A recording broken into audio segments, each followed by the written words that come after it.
Where did country music come from? Well, if you ask most people, they're going to tell you that it's a genre that's all about people's dogs dying and their cheating wives and tractors and their truck. And while that technically may be true about 40% of the time, the genre was truly born from rebellion and outlaws and yearning for the simple life. So today, we're here to look at the 5 cities that built the honky-tonk empire. From the radio towers of Nashville to the deserts of California. Let's look at the 5 cities that built country music. If you want to find out exactly where country music came into existence, you're going to have to travel to a town that sits right on the border of Tennessee and Virginia, Bristol. In 1927, Ralph Pierce set up a temporary recording studio in a hat factory in Bristol, and that's where the first recordings ever were taken of the Carter family and Jimmie Rodgers. Before this, country music was just known as hillbilly music, and it was something that was played on people's front porches and around campfires. But the Bristol sessions, they made it into a product that could be distributed to the masses. The Carter family proudly provided their morality and their harmonies. The singing brakeman, aka Jimmie Rodgers, he put his spirit on display. He provided the yodeling and the blues. Bristol was unique not only because the warehouse served as the recording studio, but also the talent.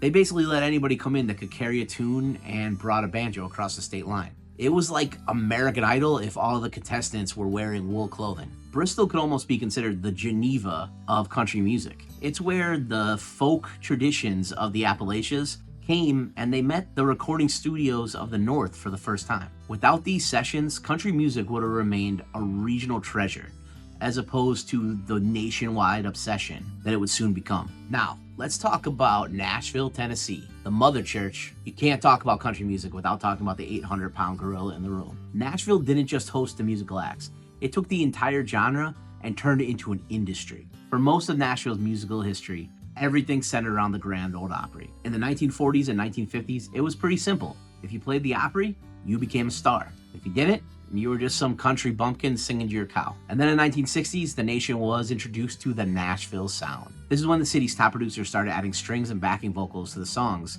to make it more palatable for suburban Americans. Apparently those folks living in the suburbs thought that banjos were too crude for their boring suburban lives. Nashville is the only city in America where you can get a record deal and a hot chicken sandwich on the same block. And both of them are probably gonna leave you crying and near a toilet sooner rather than later.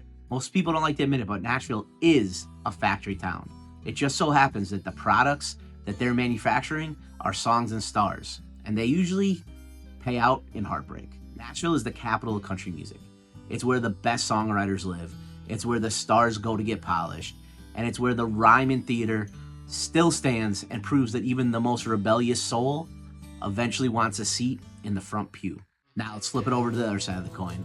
Bakersfield, California, that became the anti-Nashville. By the 1960s, a lot of country music fans and artists decided that the Nashville sound had become too polite. And that's when a bunch of Okies that had moved west to California for work decided to let the world know that they liked their music like they liked their whiskey, straight up and stinging. This became known as the Bakersfield Sound, and it was led by Buck Owens and Merle Haggard. And it replaced the strings of Nashville with the twang of a Fender Telecaster. It was louder, it was electric, and it was meant to be the focal point of a performance, and not just the background noise in a crowded bar room. Bakersfield is basically Nashville's grumpy uncle. And you know the guy. He lives in a trailer, and he thinks any music that has violins in it is reserved for sissies or communists. Bakersfield proved that country music did not have to be polite. It could be rough around the edges and blue collar, and it didn't need to apologize when it wanted to get loud. This sound paved the way for all of the guitar-heavy country music that is still popular today. And next up, we have Austin, Texas, the city that served as a refuge for outlaw country. In the 1970s, Willie Nelson got sick of Nashville's corporate rules and dress codes, and he moved back to Texas. And this is when he realized that cowboys and hippies liked the same music. They just hadn't realized it yet. Austin became the headquarters for outlaw country.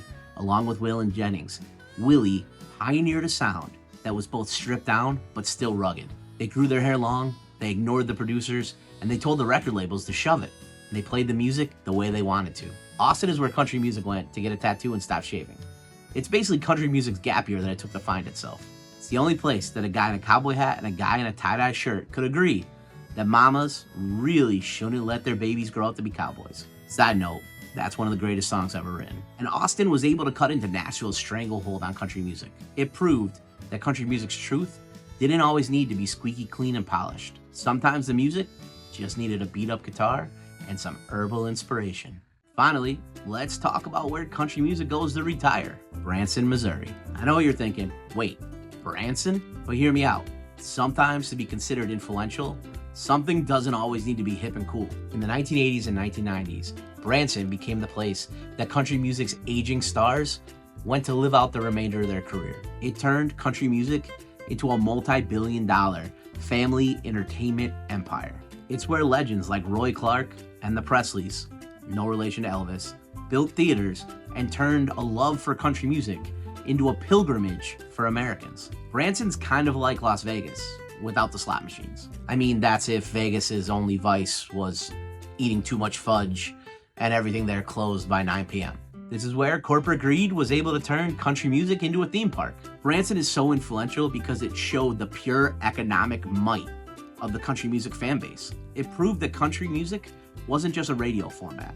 It was a permanent American cultural fixture, and that people would drive thousands of miles to watch it perform. Well, there you have it. There's your roadmap to the high and lonesome sound. Those are the 5 cities that I feel turned folk songs into a global powerhouse. And if you feel like I should have included Muscle Shoals or Memphis, Tennessee, well, go tell it on the mountain. Or down in the comment section. Preferably in the comment section. More people will hear you down there. I, for one, will be there defending Merle Haggard's honor. If you like this look into the roots of country music, hit that like, hit that subscribe button. I'll catch you in the next one, partner.